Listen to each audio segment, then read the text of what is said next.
Ang programang ito ay rated SPG. Striktong patnubay at gabay ng magulang ang kailangan. Maaaring may masiselang tema, lengguwahe, karahasan, sexual, horror o droga na hindi angkop sa mga bata. Bahala kita. Si Zoe na lang ang dahilan kung bakit buhay pa si Pepe.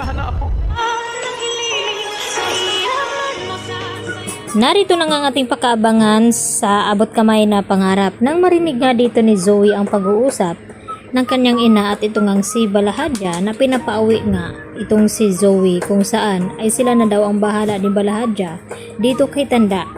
Kaya nang marinig dito ni Zoe ay hindi niya mapigilan ang kanyang sarili na mapaiyak at pinuntahan nga itong kanyang lolo at kinausap. Baka ito na rin ang huli nilang pagkikita ng kanyang lolo. Subalit ay hindi nga kaya ng konsensya dito ni Zoe na basta na lamang iwanan itong kanyang lolo, lalo pat sinabi ni Don Pepe dito kay Zoe na kahit ano daw mangyari ay apo niya itong si Zoe kahit hindi ito tunay na anak dito nga di RJ. At dito na umiyak ng husto itong si Zoe. At dito naman na lumapit itong si Moira at Balahadja kay Zoe at sinabi na umuwi daw muna ito sa hotel at magpahinga. At dahil dito napag-isip-isipan ng husto ni Zoe na gusto niyang isama itong si Don Pepe. Subalit hindi nga sila makakatakas dahil dito kay Moira. Agad naman na hinarangan ang pag-alisana ni Zoe at Don Pepe. At dito na tinutukan ni Moira ng baril ang matanda.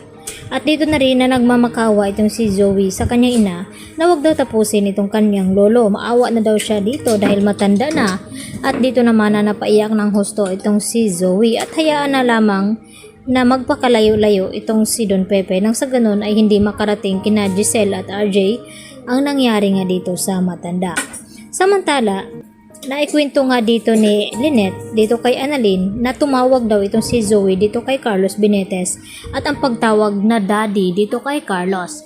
At gusto ngang makausap dito ni Lynette itong si Zoe na kung bakit natawag niya ng ama at kung bakit humihingi ng tulong itong si Zoe. Kaya sinabi niya dito kay Annalyn na kapag may alam sila kung nasaan daw itong si Zoe ay sabihin agad dito kay Lynette.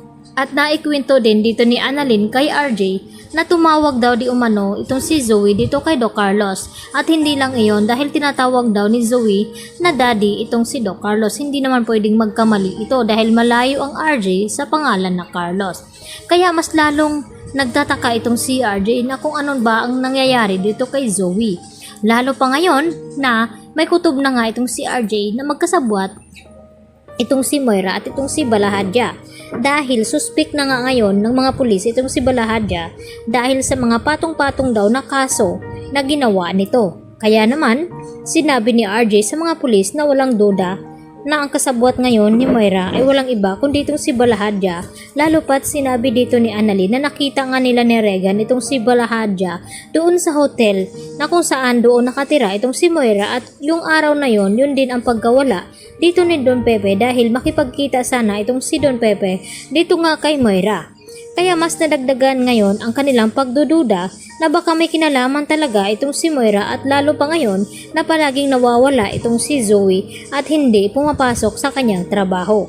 Kaya baka itong dalawa nagkasabuatan at may kinalaman sa pagkawala nga dito ni Don Pepe at hindi naman titigil ang mga ito na hindi daw nila matatagpuan itong kanilang ama na si Don Pepe. Dahil yun nga ang ipinapangako ni RJ kay Giselle na gagawin daw niya ang lahat na matagpuan lamang itong matanda. Kaya yan naman ang ating patuloy na pakaabangan kung kaya nga bang pakinggan ang pagmamakaawa dito ni Zoe kay Moira na wag ngang tapusin ng tuluyan itong buhay ng matanda na si Don Pepe. Dahil napamahal na rin ito kay Zoe. Yan po ang ating patuloy na pakaabangan mamaya mga kapuso. Dito lamang yan sa Abot Kamay na Pangarap. Yan lang po at marami pong salamat at huwag niyo po sanang kalimutan i-like at i-subscribe ang channel na ito. Hanggang sa muli. Bye-bye!